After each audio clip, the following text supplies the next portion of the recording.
जय जगन्नाथ शुभ सकाळ आपण मानकर दिनटी शुभमय हेउ मंगलमय हेउ मु देवाशीष पाढ़ी आपण मानक आमर Shri Gopal Krishna astrological YouTube channel को स्वागत जनाउछि। आज विशेष तथ्य उपस्थापन होछि मार्च 2025 सिंह राशि मासिक राशिफल। तेबे चलतु सिंह राशि मासिक राशिफल उपर आलोचना करिबा।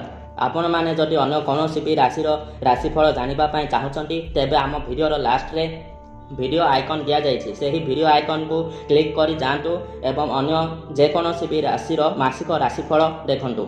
सिंह राशि जन्मित व्यक्ति विशेष मानक पई एही मासटी शुभाशुभ मिश्रित मध्यम धरणर फल प्रदान करिवो।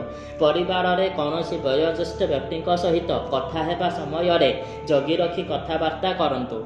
जदि कौनसी अप्रीतिकर परिस्थिति घटुछि तेबे निजको सेठारु दूरेई रखंतु। पैतृक संपत्ति जनित कारोबार करंतु नाही।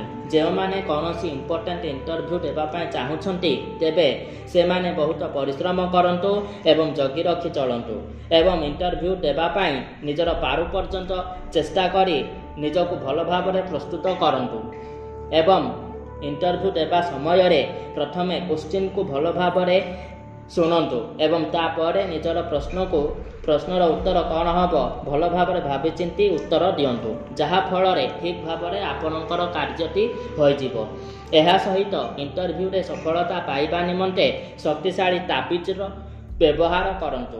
वाणिज्य व्यवसाय क्षेत्र में अधिकरू अधिक सतर्कता अवलंबन करंतु। नूतन वाणिज्य रे अर्थ विनियोग करंतु नाही एवं पार्टनरशिप बिजनेस रे सतर्कता अवलंबन करंतु। एहा सहित प्रतिकार स्वरूप वाणिज्य स्थल रे वाणिज्य वृद्धि यंत्र स्थापन करंतु एवं धन वृद्धि यंत्र धारण करंतु। शरीर रे अंटा तल को कौनसी अकस्मात भाव रे आघात लागि पारे। आयर परिमाण वृद्धि हेब। बड़ भाई भौणी मानक सहित सुसंपर्क स्थापित हेब। बहुत दिनर कौनसी आशा पूरण हेब। अधिकरू अधिक शारीरिक परिश्रम करिवे एवं सेथिरे सफलता मध्य पाइबे। एहा सहित आखपाख स्थान को बारंबार यातायात लागि रहिबो। एही मासरे आपण किछि भी गोटे नुआ कार्य स्टार्ट करंतु। निजको फिट रखिबा पाई मध्य काम करंतु। एक्सरसाइज योगा प्राणायाम करंतु जहा द्वारा आपणकर देह सुस्थ सबल निरोग रहिबो। छात्र छात्री मानक पाई एही मासटी अत्यंत शुभदायक अटे। निजर विद्या बुद्धि ज्ञान पाई प्रशंसित एवं सम्मानित हेबे। कैरियर रे बहुत सफलता प्राप्त करिवे एवं कैरियर रे गोटे पाद आग को मध्य जीवे एवं बहुत खुशीर सहित मासटी अतिबाहित करिवे। हायर स्टडी क्षेत्र में मध्य अत्यंत शुभफल प्राप्त हेबो। प्रेम प्रसंग रे मध्य आशा ठारू अधिक शुभफल प्राप्त हेबो। एवं ए पर्यंत जदि आपण आमर चैनल को सब्सक्राइब करि नाहंती तेबे आमर चैनल को सब्सक्राइब करंतु, लाइक कमेंट दियंतु।